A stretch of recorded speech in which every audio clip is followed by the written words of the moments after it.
Cuando se habla de un milagro, se habla de un acontecimiento extraordinario que naturalmente no se puede explicar. El término milagro no es científico, es teológico. Explica un acontecimiento que no encuentra explicación en el concepto natural y humano. En el caso de un milagro eucarístico, estamos hablando de una hostia consagrada, confeccionada en harina, en trigo, y esta sustancia tiene una efusión. Efusión es el brote de una sustancia, y la efusión es de una sustancia rojiza, que luego se identifica como sangre humana. Esto quiere decir que no es proporcional, no es lógico que en una pizca de pan tengamos brote de sangre humana. Pero no solo eso, en la sangre se encuentran unos coágulos y los histopatólogos, los especialistas, encuentran que se trata de carne, músculo del corazón, miocardio, ventrículo izquierdo. Entonces, cuando la Iglesia, la autoridad de la Iglesia dice, no es natural que de un pedazo de pan o de un poco de vino se obtenga sangre, se obtenga carne. Esto, dice la autoridad de la Iglesia, sucede por un poder sobrenatural. Es algo que Dios lo permite y declaran milagro. En la ciencia siempre hay lo que nosotros llamamos la relación funcional. La causa y el efecto debe ser proporcional. Yo puedo tomar un fósforo y ver fuego, y puedo encender un papel y ver humo. Todo eso ustedes lo entienden fácilmente. Pero si yo enciendo un fósforo y empieza a salir agua, ustedes dicen, ¿qué es eso? ¿Qué está sucediendo? Yo he estudiado imágenes sagradas que exudan un líquido aceitoso. Es aceite de oliva en una concentración de 75%, tiene un perfume a rosas, pero eso brota de una estatua de yeso, una imagen de madera o incluso de bronce. Entonces dicen, no es proporcional que en una estatua de este tipo, hecha de madera, digamos, yo obtenga lágrimas cristalinas. Los estudios muestran que las lágrimas pertenecen al orden natural humano. Entonces hay acontecimientos sumamente especiales, y a mí me ha interesado este campo del conocimiento porque pocas personas se han dedicado a investigar. En el ambiente científico, el 96% de las personas que trabajan en este sector son personas que no creen en Dios, no creen en la naturaleza espiritual.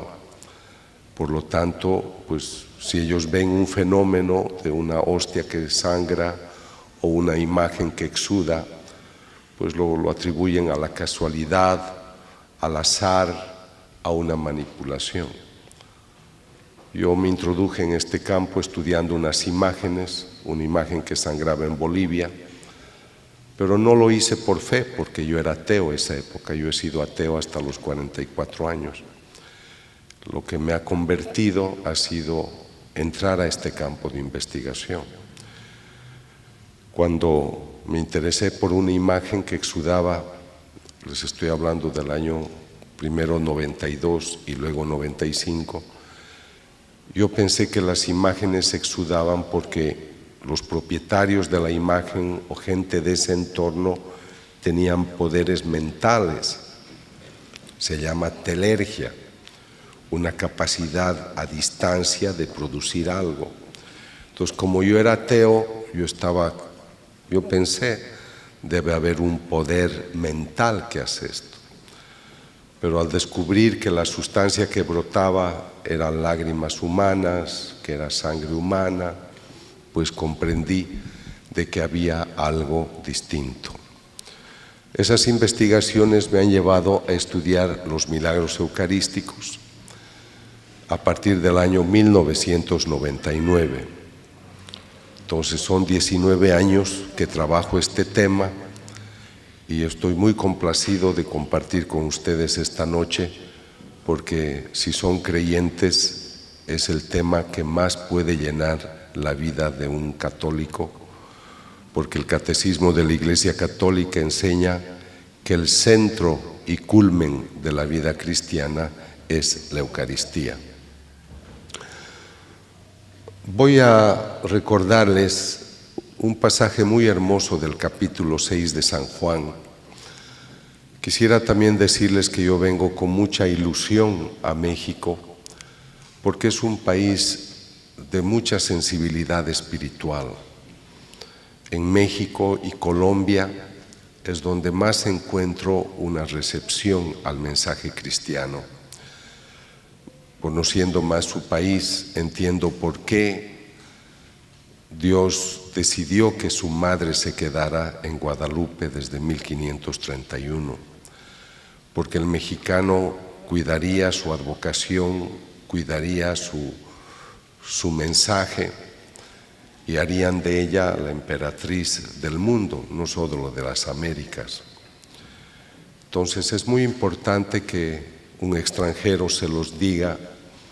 Conozco los 5 continentes y me alegra mucho que en México tengan esta sensibilidad, porque yo pienso que a veces los planteamientos que el mundo nos hace no nos están mostrando la luz espiritual que Dios quiere para el mundo, sino mucho conflicto. Entonces es la luz espiritual la que nos puede iluminar los pasos a seguir. Con esta presentación voy a tratar también de demostrar a las personas que dudan, que se cuestionan, que la naturaleza espiritual existe y se manifiesta. Quisiera recomendarles que tomen el Evangelio, que tomen el Catecismo de la Iglesia Católica y lo lean, porque creo que nos falta mucha formación. Leer, por ejemplo, el Evangelio de Juan a mí me ha llevado a conocer más de la persona de Cristo. Y cuando vuelvan a sus casas esta noche o mañana, lean el Evangelio de San Juan, el capítulo 6, y a lo largo de su lectura van a comprender que hay un Cristo, un hombre, Dios, que en algunos momentos se muestra desesperado por decirle a la gente: yo soy el pan de vida. El que come mi pan tiene vida eterna. Yo soy el pan bajado del cielo. En ese momento mucha gente no le va a entender, por eso le abandonan. El capítulo 6, versículo 66 habla de ese momento en el cual le van a abandonar. Le abandonan muchos. Pero el Señor, viendo que la gente se marcha, mira a los suyos y les dice: y ustedes también se van a marchar. Y aquí viene la respuesta profunda de un hombre que se equivoca muchas veces, que es Pedro. Pedro lo va a negar, Pedro se va a ocultar. Pero hay una luz espiritual que es la unción del Espíritu Santo que acaricia nuestras vidas, ilumina nuestro pensamiento. Y cuando el Señor dice: y ustedes también me van a abandonar, Él dice: Señor, pero ¿a dónde iremos? Solo tú tienes palabra de vida eterna. Nosotros hemos comprendido que eres el Santo de Dios. Los que lo abandonan no han comprendido que Él es el Santo de Dios. a pesar de que ya estaban un par de años con Él. Esto es muy importante que ustedes lo mediten, porque si tú me dices, Ricardo, yo creo que está Cristo presente en la Eucaristía, tú deberías tener una relación personal con Cristo. No voy a hacer el ejercicio acá que hice en Guanajuato, donde eran 5,000 personas, pero les voy a hacer el planteamiento. Eran 5,000 personas que me escuchaban en un tema similar y yo les dije, ¿creen ustedes que Cristo está presente en la Eucaristía? Y mexicanos católicos pues dijeron sí, en un gran rugido. Volví a preguntar, ¿ustedes creen que Cristo está presente en la Eucaristía, cuerpo, sangre, alma y divinidad, que está presente como persona? Y el rugido fue más fuerte, sí. Entonces yo les dije, ya que ustedes creen que Cristo está presente, cuerpo, sangre, alma y divinidad, como persona, quisiera preguntarles a ustedes 5,000, ¿cuántos de ustedes, cuando decidieron contraer matrimonio, cuando decidieron su profesión, cuando decidieron una inversión importante en sus negocios, cuántos de ustedes le han ido a preguntar qué opina de tu decisión? El silencio fue casi total. Solo 12 personas, 11 o 13, no recuerdo, levantaron la mano. Las otras no. Pero a veces cuando tomamos decisiones pedimos consejos a muchas personas. Las llamamos si estamos preocupadas por algo, pedimos un consejo. Si nosotros pensáramos que Cristo es realmente una persona presente en la Eucaristía, tendríamos una relación muy íntima. Y lo más importante, sabríamos reconocer cuando Él nos habla. A veces me toca dictar talleres de una semana o de 5 días y una persona dice en la mesa, me cuesta en la adoración hablarle al Señor. Estar 1 hora me parece muy largo, no sé qué decirle. Entonces yo le dije, usted está aquí en esta mesa 2 horas y no ha dejado de hablar. ¿Cómo me dice ahora que no sabe qué decirle al Señor?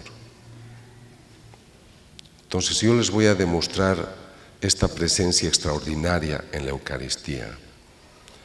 Pero no te tienes que quedar con el hecho sorprendente. Hemos visto unas hostias que sangran, hemos visto un milagro eucarístico. Ustedes tienen que ir más allá, tienen que trascender. Este es un signo divino. Detrás de un signo hay un significado. Detrás del significado hay un autor. Y ese autor es el que se hace cuerpo, sangre, alma y divinidad. Entonces tú estás ante una manifestación de un Dios vivo. Y por eso es que instruye a la gente, yo soy el pan bajado del cielo. Si tú comes de mí tendrás vida eterna. Él sabe que se va a marchar. Es Jueves Santo y ha decidido instituir el sacramento de la Eucaristía. Porque Él no va a dejar una rúbrica, no va a dejar un texto, acuérdense de mí, cada 25 de diciembre. Él piensa en una manera extraordinaria. Me quiero quedar con ellos hasta el final de los tiempos. Y quiero ser yo mismo como persona. Y escoge dos sustancias tan sencillas pero accesibles en todo el mundo, un poco de pan, un poco de vino. Y esa noche instituye el sacramento e invita a los suyos a hacer esto en memoria suya. Y qué gozo que nosotros tengamos sacerdotes. En su país he conocido tantos sacerdotes maravillosos, religiosas, laicos, comprometidos, interesados en tratar este tema. Y estos sacerdotes consagran. A veces no siempre sabemos valorar lo que es la figura del sacerdote. Nos es fácil hacer un juicio, a veces negativo, pero sin la unción sacerdotal, sin ese hombre que se consagra, no tendríamos Eucaristía. Cuando yo estoy en Corea, cuando estoy en Egipto, en lugares donde no es fácil el acceso a una iglesia católica, siento el vacío de no poder comulgar, de no poder ir a misa. 3, 4, 5 días. Entonces debemos valorar lo que es la entrega de un hombre que se hace sacerdote, porque cuando él consagra es el único que puede hacer que ese pan se convierta en carne, ese vino en sangre. Podríamos reunirnos 1 millón, 10 millones de hombres y hacer las mismas oraciones, pero el único que va a lograr ese privilegio es el sacerdote. Entonces siempre hay que orar por la santidad de los sacerdotes, hay que orar por las vocaciones sacerdotales. En la Edad Media, cuando una pareja se casaba, hacían una oración muy bonita, la pareja. Y pido a Dios que este matrimonio sea como un jardín florido, del cual, como una vara de nardo, nazca una vocación sacerdotal, una vocación religiosa. Entonces hay que pedir por las vocaciones. El Señor instituye este sacramento, pero yo me sirvo de estas investigaciones para hacer un planteamiento científico. Yo no soy un predicador, no soy sacristán, ni siquiera soy ministro de la Eucaristía. Yo me ocupo de estudiar la persona humana, el cerebro, la conducta, la bioquímica cerebral. Pero desde hace unos 24, 25 años me interesa hablar del humano, pero también en su componente espiritual. Tú eres cuerpo y alma espiritual. Pero en el ambiente científico que a mí me toca, 96% de los científicos no creen en la naturaleza espiritual, no creen en Dios. Entonces, cuando yo viajo a una ciudad, estuve en una ciudad por acá y había un charco de sangre y me dicen: doctor, con sierras eléctricas acaban de asesinar a 7 personas que las han serruchado. Voy a otro país donde están juzgando a 2 sicarios. Cada uno de los 2 sicarios ha asesinado a 2.500 personas. Y entonces a veces ustedes lean la prensa del día y siempre van a encontrar, lamentablemente, experiencias que uno se pregunta y dice: ¿cómo es posible que un ser humano haga estas cosas? Entonces yo estoy muy interesado, a través de este trabajo, de presentarle al humano una realidad que está ignorando en demasía. Decirle que él no solamente es cuerpo, sino que es también naturaleza espiritual. Pero el científico me dice: doctor, yo creo en tu buena fe, pero me tienes que demostrar que la naturaleza espiritual existe y se manifiesta. Entonces le digo, sí, yo te voy a demostrar que la naturaleza espiritual existe y se manifiesta. Y en esto voy a ser rigurosamente investigador. Yo te voy a demostrar que la naturaleza espiritual existe y actúa. Y lo voy a hacer a través de un signo eucarístico que la Iglesia declara milagro. Para demostrarte que lo espiritual existe y se manifiesta, necesito explicarte el término variable. La variable es una unidad, un elemento que yo voy a aislar, que en este caso es espiritual. Se dice, nadie da lo que no tiene. Es un axioma. Entonces yo te voy a demostrar que la naturaleza espiritual que tú no puedes ver, que tú no puedes tocar, sí se manifiesta de manera física, de tal manera que tú puedes tocar, pesar y medir. Y se llama variable porque estas unidades que te voy a mostrar, estas variables, crean variaciones, crean cambios. Pero para eso te voy a hablar primero del sacerdote. El sacerdote tiene una variable esencial. Él me dice, doctor Castañón, me llamo Antonio Pérez y soy sacerdote. Y padre, ¿cómo es usted sacerdote? No entiendo. Es que mi obispo me ha ungido con el orden sacerdotal y lo ha hecho por el poder del Espíritu Santo. Hablen ustedes en estos términos a 5,000 médicos totalmente ateos. Se matan de risa. O sea, usted, doctor, me está hablando de un hombre que ha recibido el poder de ser sacerdote a través de las manos de otro hombre que le comunica el Espíritu Santo. Sí, así es. Doctor, estamos en el siglo XXI, por favor, ¿qué ha fumado usted? Le digo, bueno, sonrían, pero este sacerdote me dice que ha recibido la unción del Espíritu Santo a través de su obispo.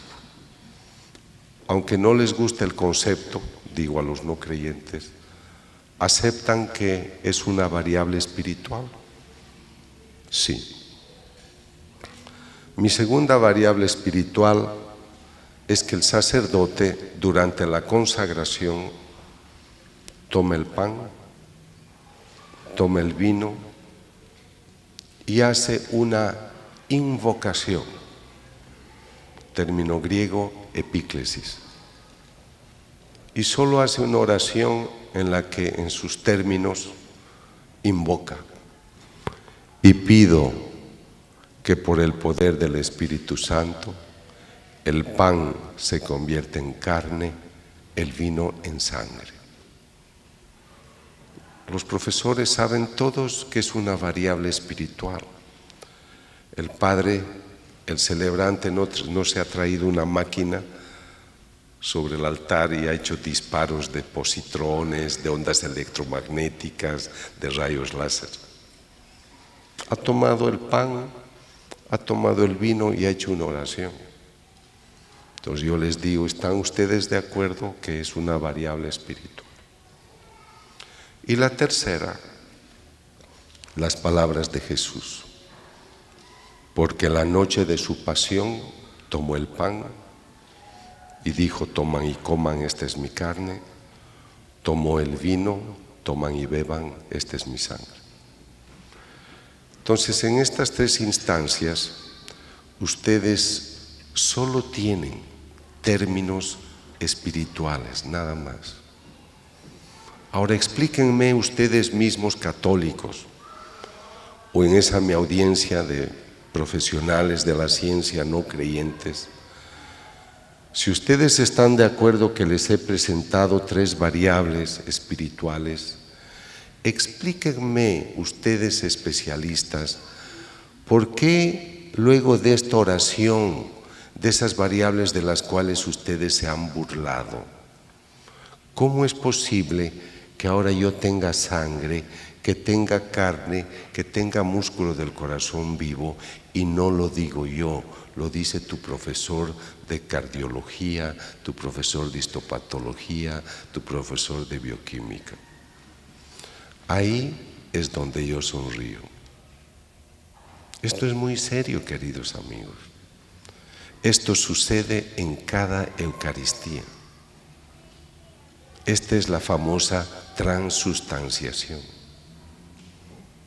Cuando yo empecé a trabajar estos temas y me introduje para conocer los documentos que afortunadamente están a nuestro alcance, del Concilio de Trento, donde se presentaba como dogma la transustanciación, yo era el primer sorprendido en que yo estaría en grado de demostrarles que la transustanciación ocurre y que es una realidad. Ustedes lo creen por fe, por eso comulgan, pero yo te podría demostrar que ese pan consagrado realmente se convierte en la carne, en la sangre. Y eso me lleva a esa frase extraordinaria de Juan 6:51. El pan que yo te daré es mi carne. Cuando yo hablo a los no creyentes, me alegra decirles, el Dios del que yo te hablo no es un Dios inventado por la literatura, no es como Zeus, no es como el Olimpo griego o romano o egipcio. Este Dios del que te hablo es el que ha hecho todo. Y ustedes como católicos creyentes, que ciertamente no les faltará una preocupación, un deseo, a veces nos sentimos abandonados, nos sentimos desesperados. Es muy importante entender a un Dios vivo, persona. ¿Cómo me va a decir una persona católica, estoy desesperada, que estoy pensando matarme? Y soy muy católica. Entiendo que tienes tus angustias y tus preocupaciones, pero ¿por qué no vas a reclinar tu cabeza al corazón de Jesús o de su madre? Porque son personas que están muy atentas a las solicitudes de sus hijos, porque son buenos padres. Solamente que tú no estás convencido de que eso es una realidad. El Cristo presente en la Eucaristía es el mismo Cristo que la Virgen concibió. No es otro. Es el mismo que caminó con sus apóstoles, que murió, resucitó y está sentado a la derecha del Padre. Yo cuando miro el cielo o leo libros de literatura o de astronomía, me fascina recordar los textos bíblicos de la creación y saber que ese Dios todopoderoso, esa familia divina que nos han presentado todo a nuestro alrededor, están con nosotros y su Hijo se ha hecho carne y está en cada sagrario. Y si está el Hijo en el sagrario, está el Padre y está el Espíritu Santo.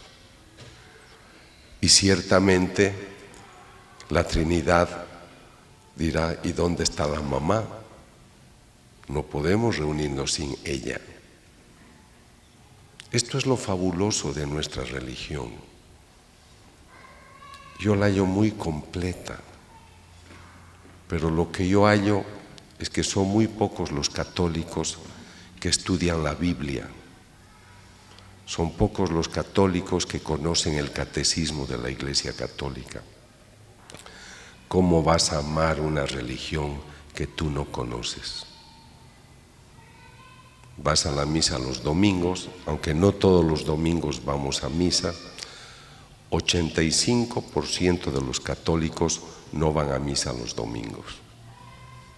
Y ustedes hagan el experimento, al salir de la misa, pregúntenle a la persona, ¿de quién era el Evangelio de hoy? ¿De qué trataba el Evangelio? Y verán que muchos no se acordarán, porque no hacemos la palabra vida. Entonces yo les decía, no quisiera que se queden con el hecho extraordinario de que yo les presente las evidencias de la presencia real de Cristo en la Eucaristía, sino quisiera que descubran a través de esa manifestación tan amorosa a la persona de Cristo. Me alegra tanto recordar un pasaje de la vida de Faustina Kowalska. Ella tuvo experiencias místicas con Cristo, sobre todo entre los años 1931 y 38. Ella tocaba la puerta del tabernáculo y le decía, Señor, ¿estás ahí? Y él le decía, sí, Faustina, ¿qué deseas? Hay muchos testimonios de este Cristo vivo.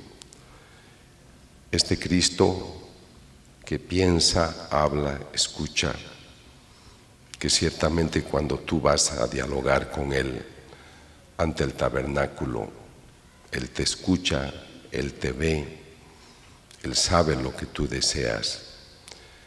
Y por eso creo que es muy importante entender que Él se manifiesta para decirnos lo que yo les he prometido es verdad. Esto es mi cuerpo, esto es mi sangre, aquí estoy yo, todo entero. Nuestra doctrina enseña que la Eucaristía es el centro y culmen de la vida cristiana. Pero desde los primeros siglos se cuestionaban, habían rebeldes,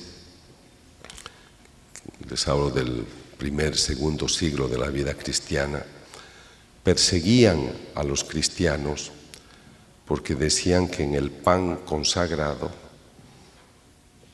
mataban a un niño, le quitaban pedazos de carne, lo mezclaban con harina y decían que ese era el cuerpo del Señor. Era la ignorancia de la época, las persecuciones que creaban para ellos, porque no podían entender la transustanciación.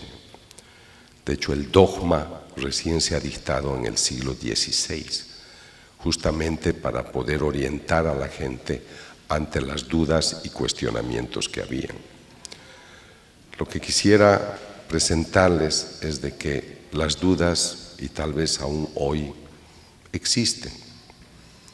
Y el primer milagro eucarístico conocido, el de Lanciano, ocurre en el siglo VIII, justamente en una población a 200 kilómetros al este de Roma, Lanciano, donde un sacerdote de la Orden de San Basilio dudaba si Cristo estaría presente en la Eucaristía.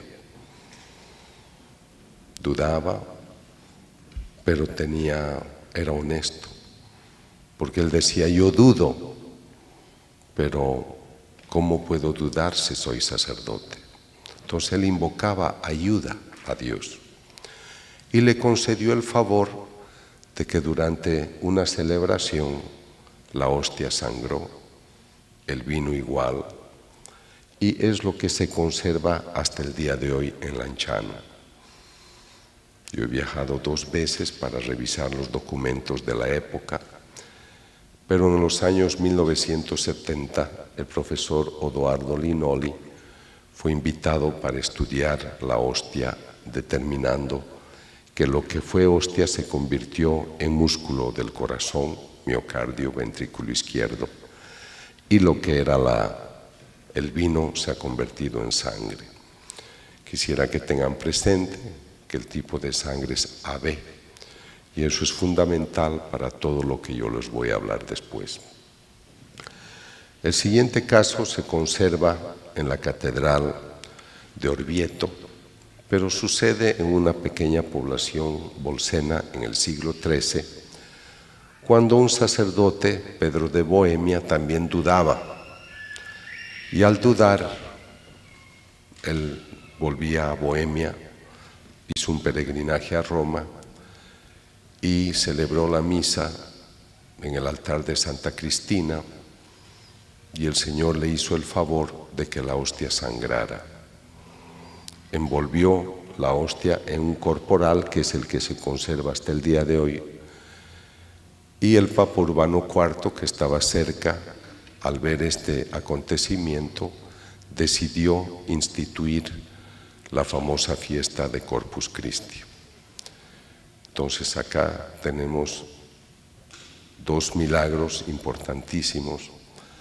Hay uno que ocurre poco antes del de Bolsena, en Daroca, donde 6 hostias tienen una efusión. Entre el siglo VIII y el siglo XIII hay 3 milagros eucarísticos. A mí me sorprende que desde 1999 al presente, en 19 años, yo tengo 15 casos.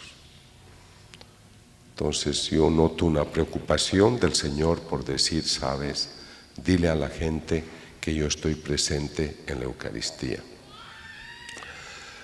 Mi interés por estas investigaciones empieza el año 99, cuando el cardenal Jorge Bergoglio, arzobispo de Buenos Aires, me invita a estudiar 2 hostias que tuvieron efusión, una el año 92 y otra el 96.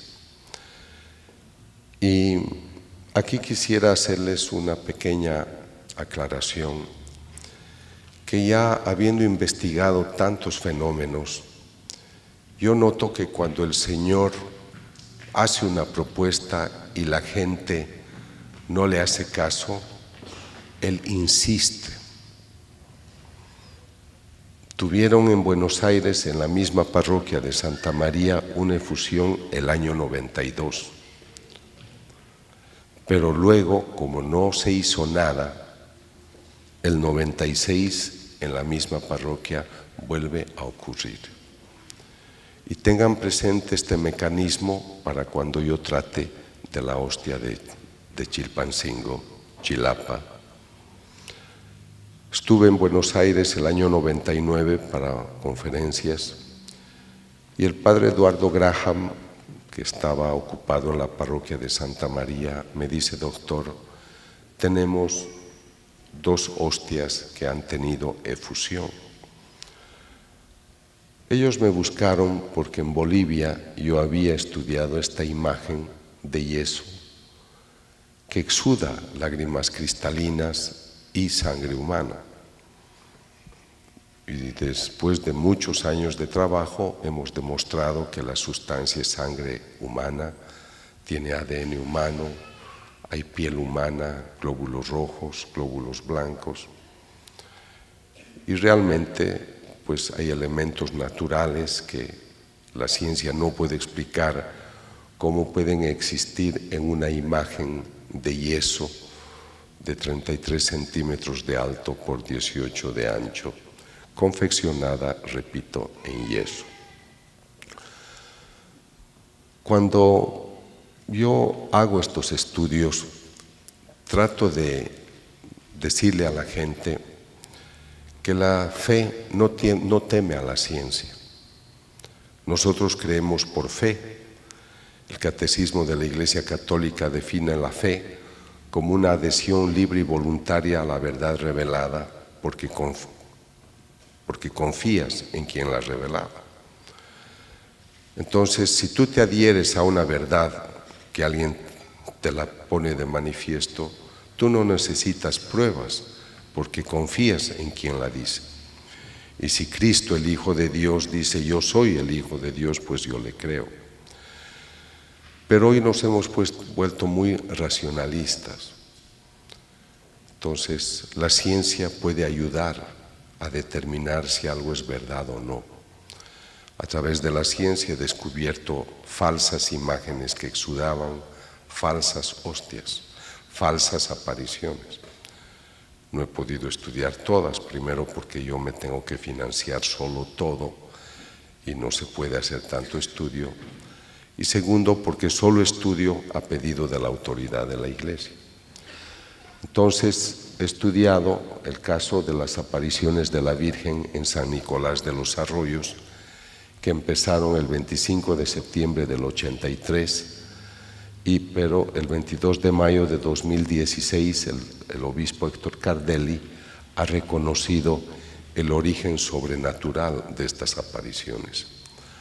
De todas las apariciones famosas, últimas, esta es la que sí se ha reconocido. Las otras conocemos, sus mensajes bellos, pero no se han reconocido todavía.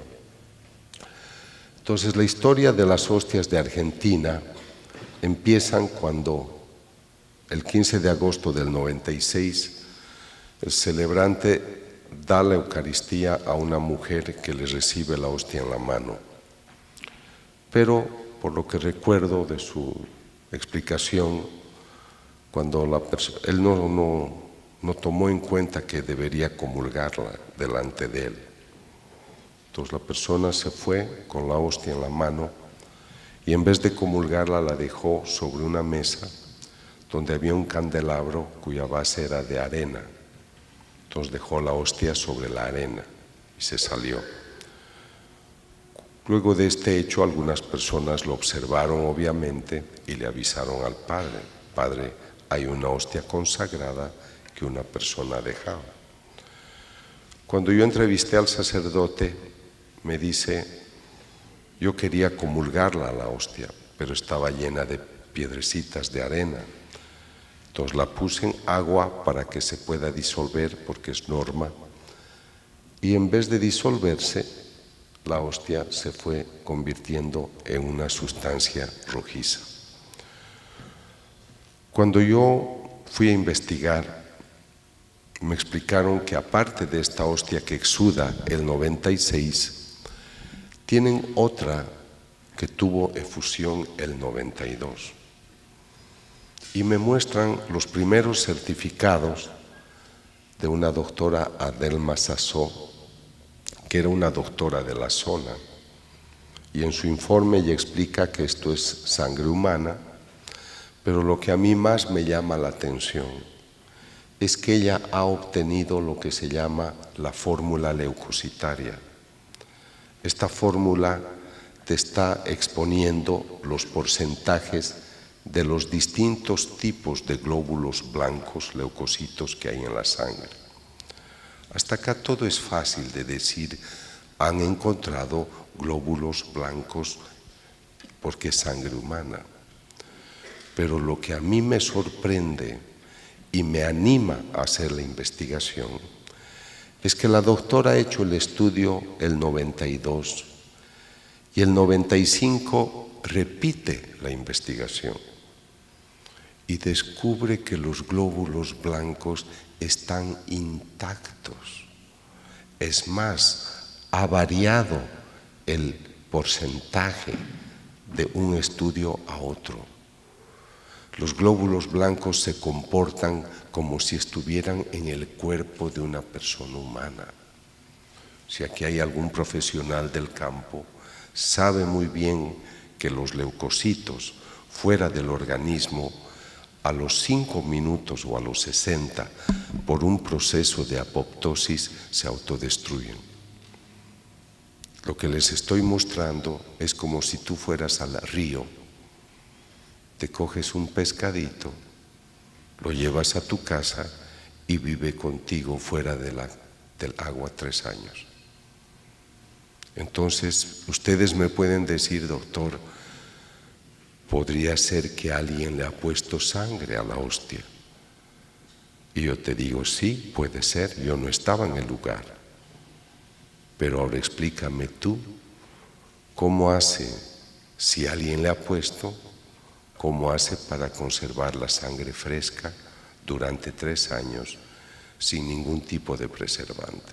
Es más, cuando me dan a mí las muestras, a una de ellas, la del 96, la han puesto en agua, que es el peor medio para conservar algo porque destruye más. Entonces, vean ustedes, aquí hay una evidencia importante de aquello que pues ocurre ya y que vale la pena investigar.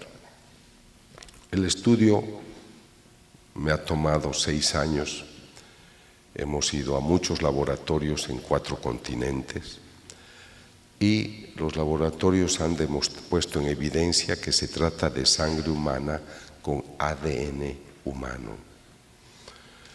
El doctor Federico Tsugibe, en el año 2004, era uno de los más famosos médicos forenses especialistas en corazón. Cuando él ve estas láminas, estos slides, dice: su paciente ha sufrido demasiado. Los estudios que hacemos son a ciegas, ellos no saben que esto viene de una hostia. Su paciente ha sufrido mucho. Tengo 2 colegas que han viajado para presentarle el material. ¿Por qué dice usted que el paciente ha sufrido mucho? Porque las estrías están dobladas, están separadas. Parece que a su paciente le han dado un ataque al corazón, posiblemente a causa de un severo golpe en el pecho a la altura del corazón.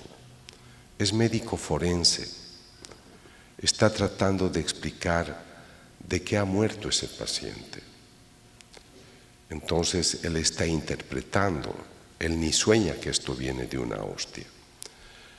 Entonces, en el informe o durante la entrevista, él toma un libro y dice: estas estrías son de este lugar, esto es miocardio, que tiene cambios degenerativos del tejido del miocardio.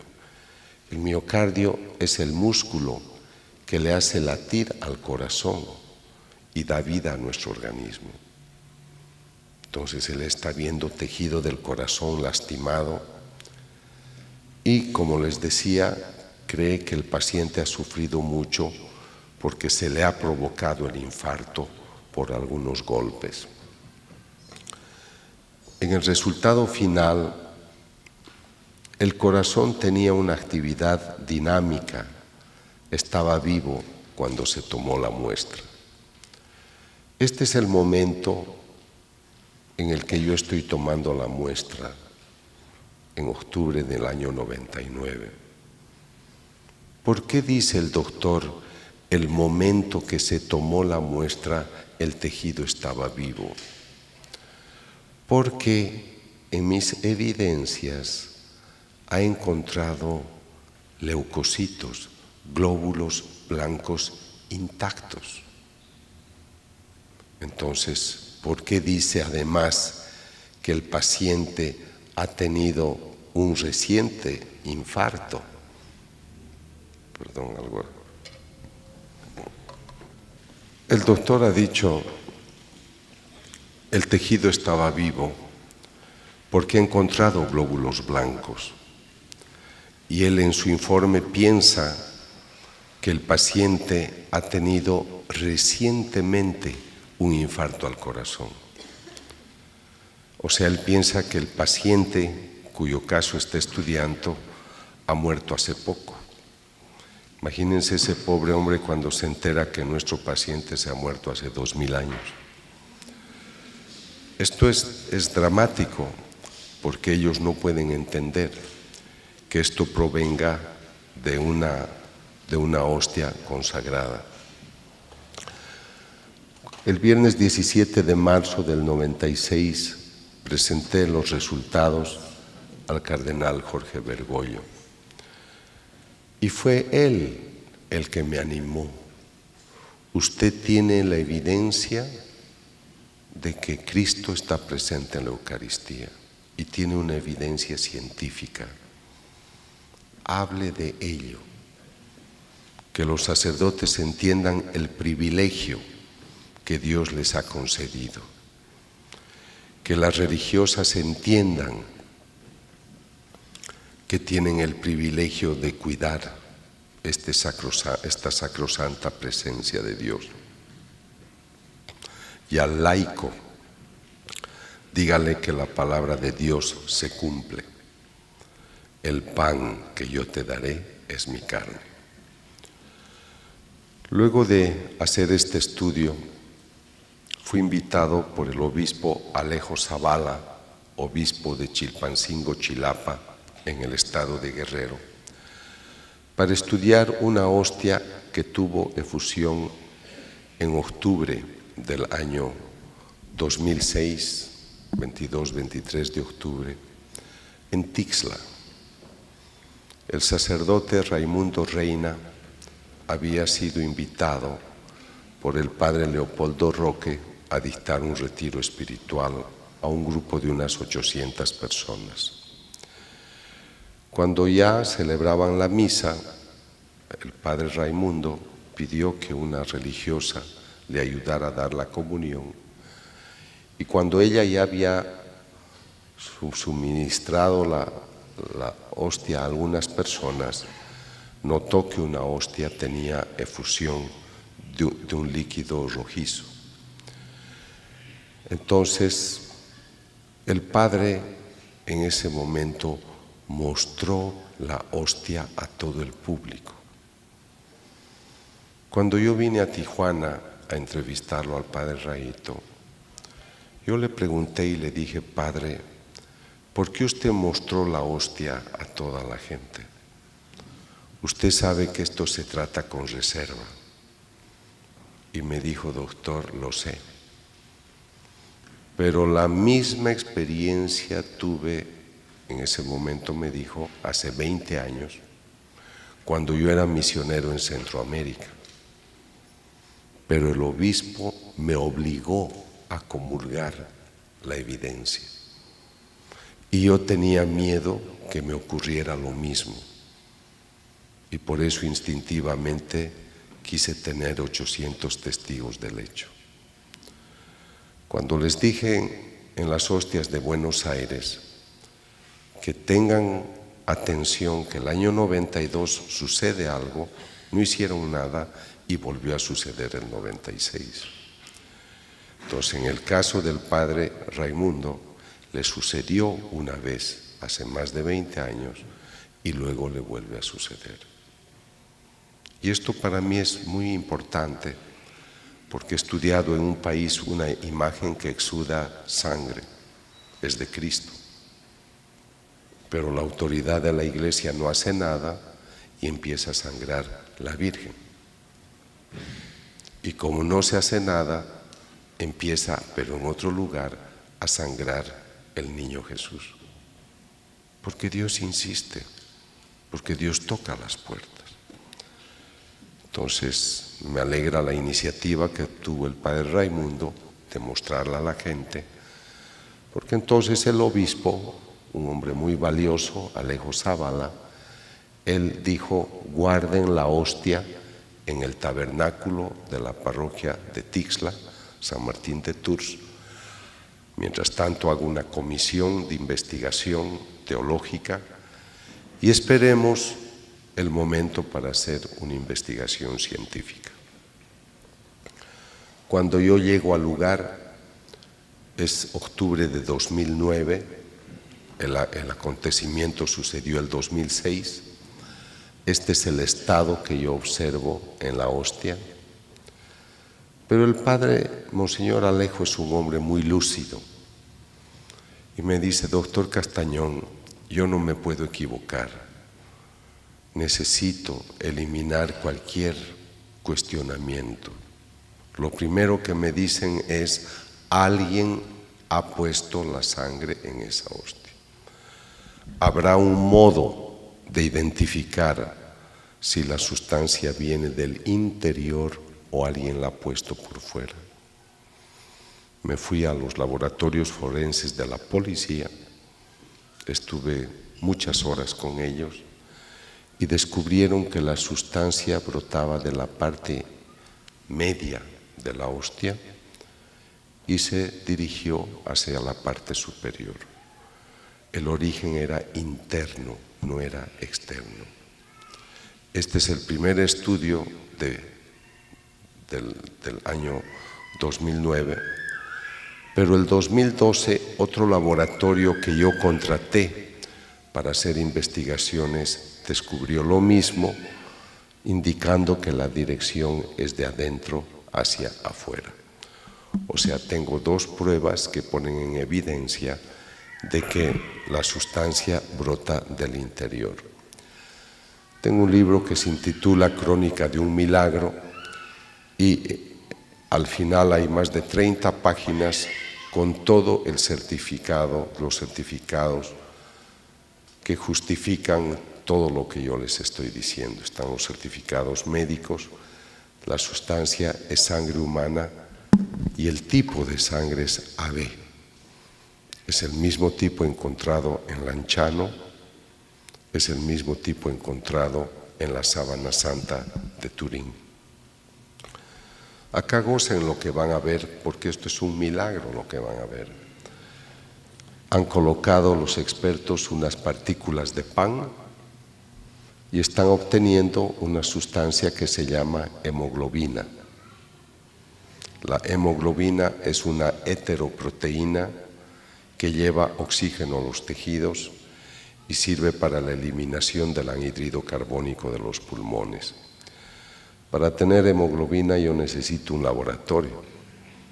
Esa hemoglobina se adhiere a los glóbulos rojos y es lo que permite que lleve oxígeno a los tejidos. Pero lo que ustedes tienen que preguntarse, ¿cómo es posible que en unas partículas de pan se establezca un laboratorio que produce hemoglobina? Estas cosas uno tiene que plantearse para entender el alcance de lo que estamos observando. Les he explicado que esta hostia tiene efusión en octubre del 2006.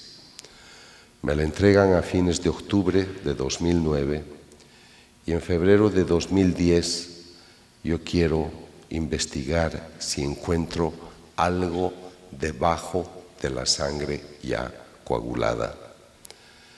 Y descubrimos que debajo de la sangre coagulada hay sangre fresca. Esto sorprende a cualquiera, pero yo le di mucho más valor en un congreso que tuvimos el año pasado en Guatemala, cuando el profesor Mauricio Balbuena de la Universidad Internacional de Barcelona dijo: el doctor Castañón nos ha mostrado que debajo de la sangre coagulada hay sangre fresca. No deben pensar que se trata de una pieza de gelatina de sangre conservada. Tienen que pensar que si aquí hay sangre fresca es porque se está produciendo sangre constantemente. O sea, la hostia actúa como un cuerpo vivo que está creando un mecanismo que se llama hematopoiesis, que es crear los elementos formes de la sangre, glóbulos rojos, glóbulos blancos y plaquetas. Este es un macrófago, un glóbulo blanco, espumoso. Estos son glóbulos blancos y estas manchas son glóbulos rojos. Aquí están los certificados. Estos dos doctores son totalmente ateos. Doctor Castañón, este es un macrófago activo, vivo, que está fagocitando lípidos porque ha encontrado el tejido lastimado. Y el cardiólogo, el profesor Blanquiset de la Universidad de Cartagena, en Colombia, dice: este es el cuadro que nosotros observamos cuando un paciente ha tenido infarto al corazón. Pero sorpréndanse más. Para tener glóbulos blancos y glóbulos rojos, yo necesito hueso, necesito médula ósea y necesito un gran laboratorio interno. ¿Cómo es posible que en unas partículas de pan yo tenga sangre fresca, tejidos activos, lesionados y en proceso de recuperación? Aquí hay tejido adiposo, que es grasa, y estas son estrías musculares, es músculo del corazón. Aquí hay ADN humano, no hemos podido obtener todo el perfil, porque para obtener este perfil hay que clonar, hay que copiar las bases. Y cuando me traen este tubo de Eppendorf, me dicen: doctor, aquí hay ADN humano. Vamos a utilizar el secuenciador para obtener todo el perfil, y resulta que no se puede obtener todo el perfil.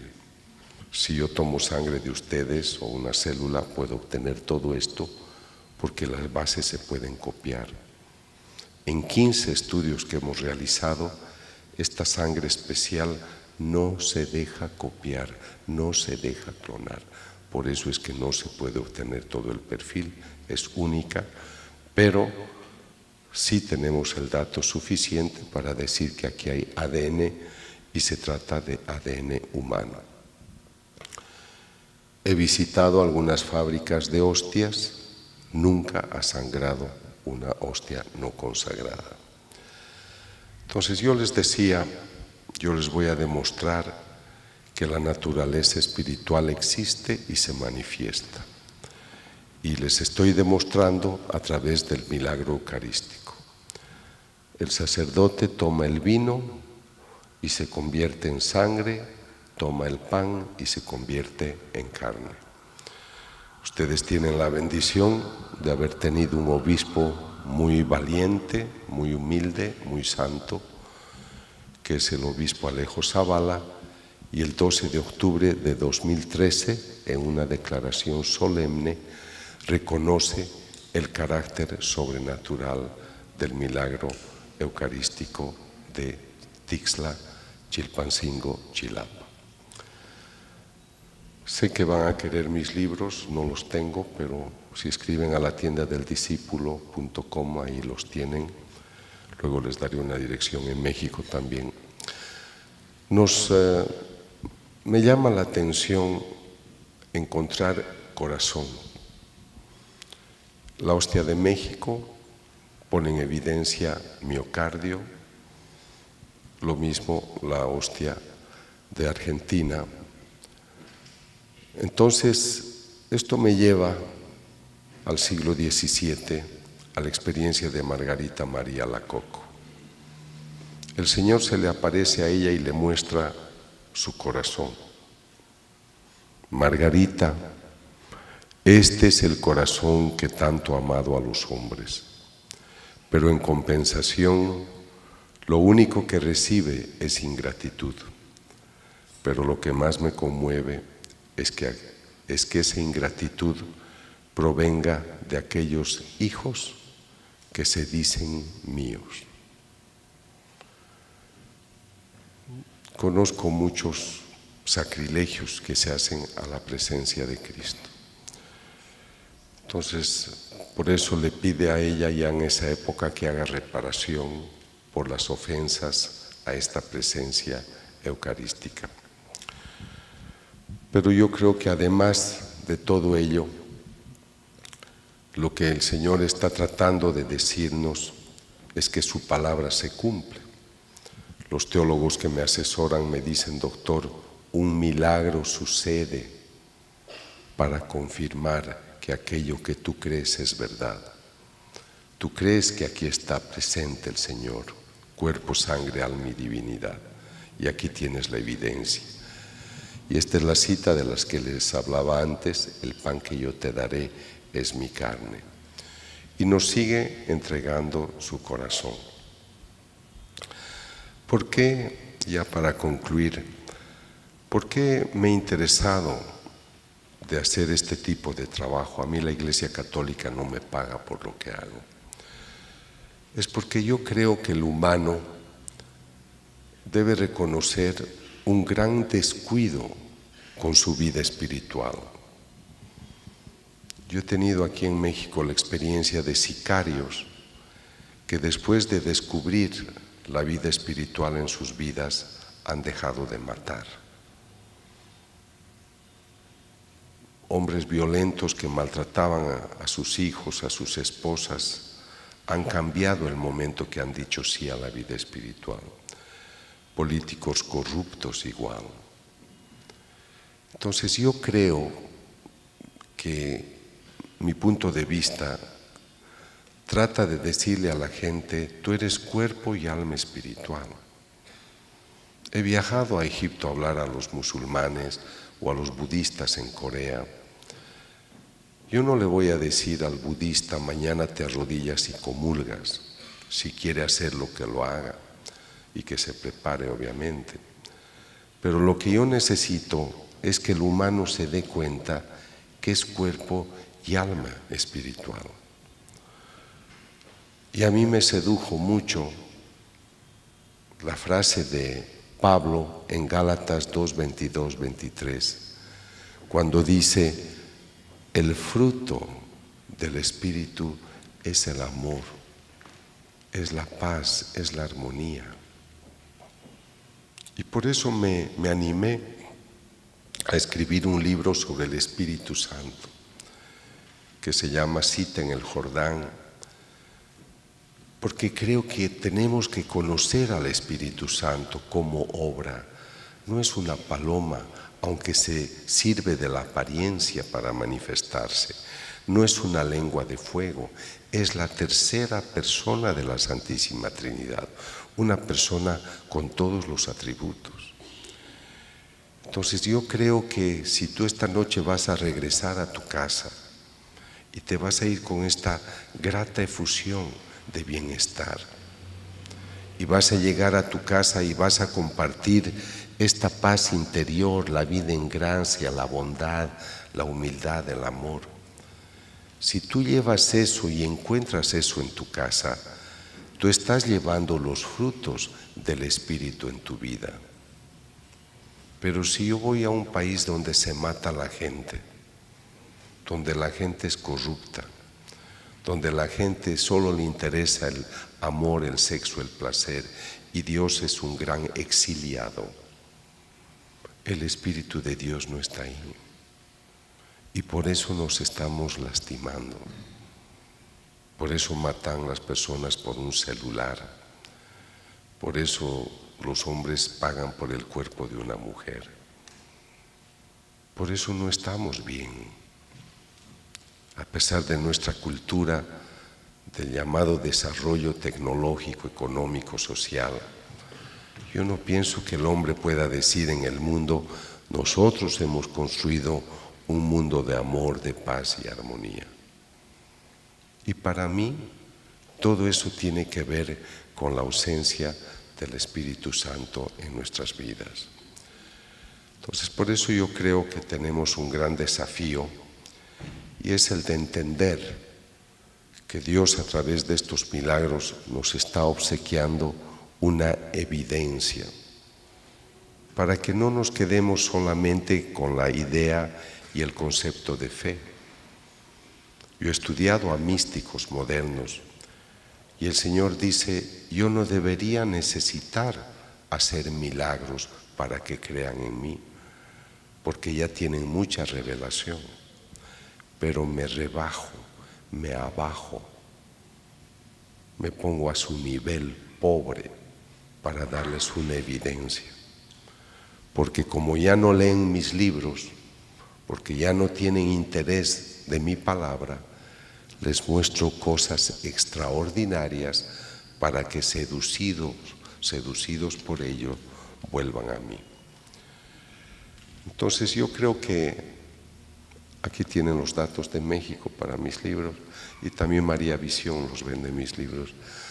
Entonces yo quisiera dejarles con esta evidencia de un Cristo vivo, presente en la Eucaristía, que está muy interesado de mostrarse presente.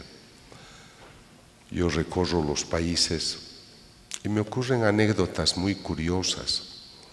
Por ejemplo, a veces cuando viajo llevo conmigo la Eucaristía en un portaviático y me subo al avión y los niños extienden los brazos como para abrazarme. Pero eso nunca sucede cuando no tengo la hostia conmigo. Y la prueba de que algo especial sucede es cuando estaba en Medellín, llegué a mi hotel y me esperaba un comité de personas que me recibían en el hotel. Y mientras estaba en el lobby esperando mi chequeo al hotel, había unos niños jugando.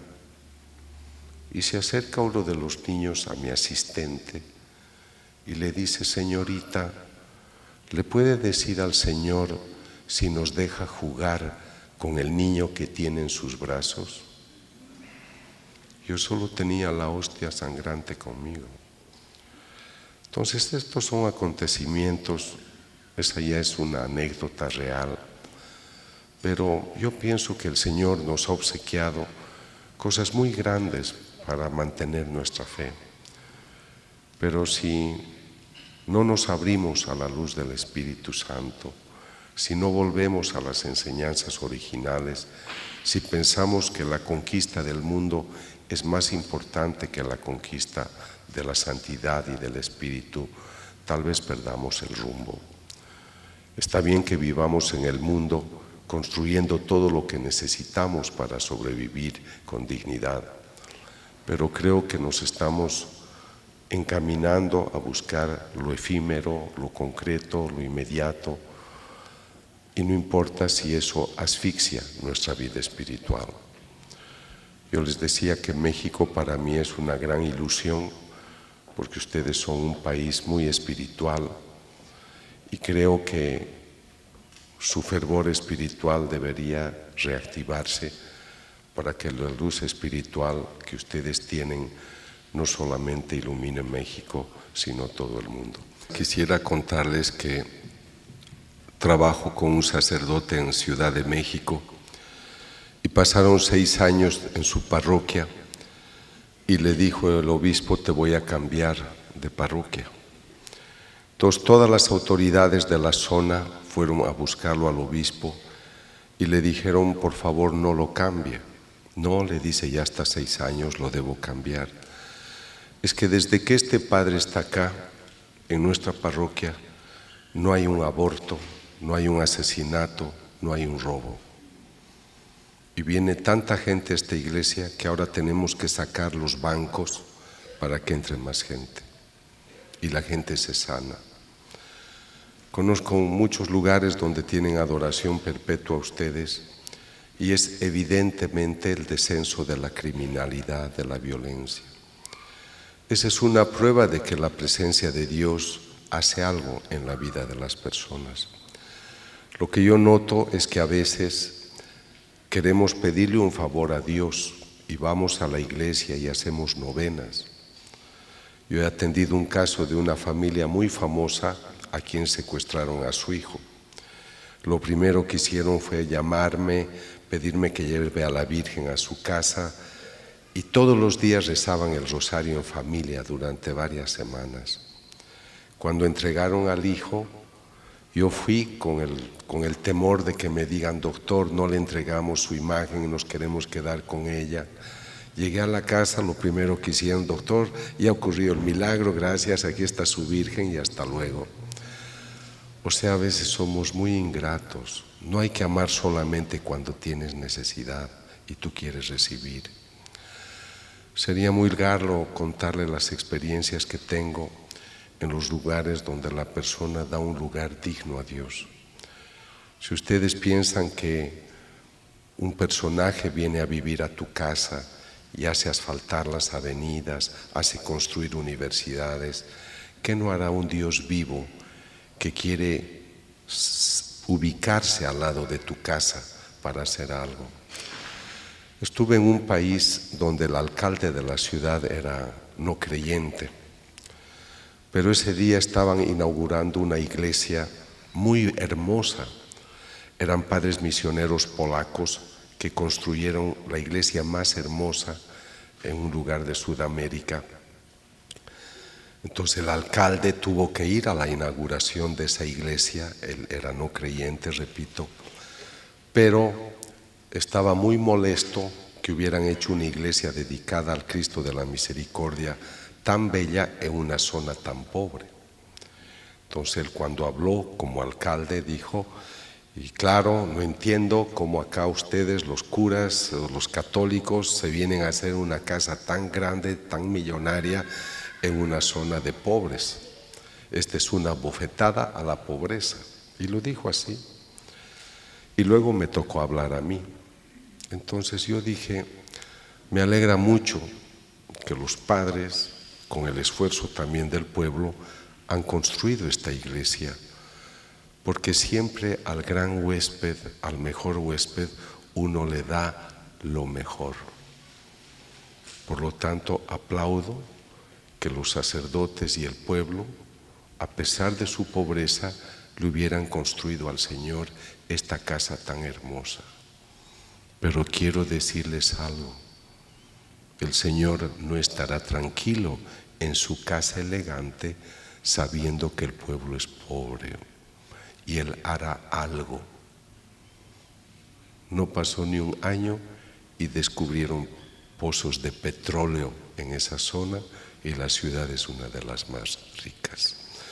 A Dios hay que conocerlo con el corazón y no solo con la razón ni con la economía. Que Dios les bendiga y buena noche.